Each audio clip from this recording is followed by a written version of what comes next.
Is there anything, as you look back at your first almost 2 years, that you regret, that you wish on you, that you could just take back and redo? Well, there would be certain things. I'm not sure I want to reveal all of them, but I would say tone. I would like to have a much softer tone. I feel to a certain extent I have no choice, but maybe I do, and maybe I could have been softer. Well, there was a moment of reflection from President Trump. We're back with our A-team. You hear them, Richard Fowler, Mark Thiessen, and Steve Hilton. Steve? Steve. Mark, I go to you first. Yeah. Mark, you just saw the president sort of make an acknowledgement a lot of people maybe thought he wouldn't make. Yeah, but he's wrong because he does have a choice, or maybe he does, as he said. He does have a choice about the tone. And look, earlier in the show we were talking about all the economic progress and the statistics. The economy is booming. Literally every segment of the economy is doing better under Donald Trump. Yet Donald Trump's approval rating in the Gallup tracking poll going into the election is 40%, which is the lowest of any president going into a midterm election since before Eisenhower. So, you know, why is that? Why is his approval rating lagging? So everybody's doing so much better, yet his approval rating is lagging behind. Are you going to suggest that he distracts with his own? Well, what I'm going to suggest is that he hasn't made a decision to try and win over persuadable voters. That the real forgotten Americans today are the persuadable people in the middle. This election on both sides, this is a crime on both sides, has been all about throwing red meat to the base. Right? And the reality with successful presidents who win midterm elections, who win re-election, what they do is they take their base and they consolidate their base and then they expand their base. And Donald Trump should be, with the economy going the way it is, he should be at 50% approval. But he's not, because he has made a strategic decision that the way he wins elections is by energizing his base, getting his people to the polls, and forcing the people in the middle to make a choice between what they consider to be two bad options. And forcing whether that'll work, to ask we'll find the question, are you better off Yes. today than you were 2 years ago?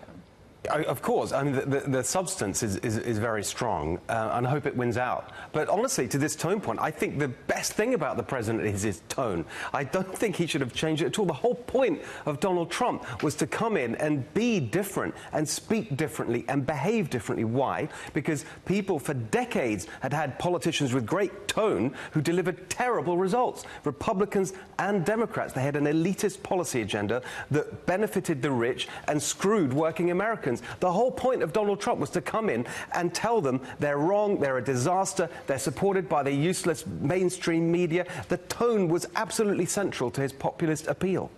Richard? I guess. I agree with Mark on this one. I think the president's tone has been problematic. If he wanted to sell economic gains, if he wanted to expand the voter base, if he wanted to gain African-American voters, I think he had an opportunity to do all of these things when he was first elected. And then slowly but surely, he squandered those things away. In Charlottesville, he could have came out and said, Nazis are bad people, and African-Americans would have been like, we would have applauded him. Yeah. And he would have gotten the voter. No, it's exactly right. Oh my gosh, you've got to be kidding me. No, actually, I think there are groups of voters that would have applauded him, and I think where we are right now is that on the day before the election, he gives an interview and he says, "Oh, I could work on my tone." That's a little too late, Mr. President. I think 2 years ago, America launched itself into a great democratic experiment. Yeah. We're about to find out whether or not 51% of the country is still willing to go with the experiment. And in 2 years after that, we'll find yet again. But tomorrow, we're going to be talking about much different topics now, including this one, Nancy Pelosi. What is her future? What does she do? Yeah. Well, what do fellow Democrats do if she has the opportunity? If. I think. Hang on. Here's what she said. Quote. I got a quote. I know the territory. I'm really good at what I do. That's a suggestion to all the Democrats who have been on the fence about her leadership that she's staying and it's not going to be this transitional speaker. That's exactly right. Look, she is good at the one aspect of that I think she's talking about, which is raw power, raising money and using that to solidify and entrench her power. And I think that she's really, she's shown she's a fighter. She really knows how to make things work in Congress, in all the kind of behind-the-scenes deals that need to be done. Doesn't mean she's good at actually delivering anything of real substance for American people. But I think the real problem for her is going to be this tension between the desire for her, I think, as Speaker, if that's what she ends up being, to try and deliver some real results, versus the real pressure from the base of the party to do everything they can to destroy President Trump. Let me say this, because I belong to this party. Nancy Pelosi, as my grandmother says, she ain't no fool. And Nancy Pelosi understands how to count. So I do think that the Democratic leadership, to get into the weeds a little bit, will look a lot different than it currently looks. I think it will be more diverse. I think it will be younger. Will Nancy Pelosi be the head of it? Hey, we have to win the House first. Interesting. Yeah. All right. There are 50 Democratic candidates running for office who have said they will under no circumstances vote for Nancy Pelosi as Speaker. Half of them are from the Democrats' red to blue list. They're the ones who are running in the GOP districts that they have to win in order to take back the House.